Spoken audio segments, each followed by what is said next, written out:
Smartphones, webcams, camcorders, DSLRs, wow, there are a lot of cameras out there. And we're going to take a look at the advantages and disadvantages of each type of camera so that you can decide which is best for you.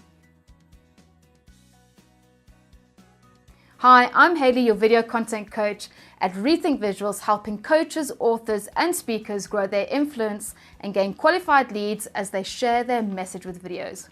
I often get asked the question, what is the best camera I should use? My first response is always the camera that you already have. Because right now, it's more important to be out on social media with videos than it is to delay because you feel like you don't have the right camera. This is for you if you are ready to take the next step in creating great online videos and live stream videos.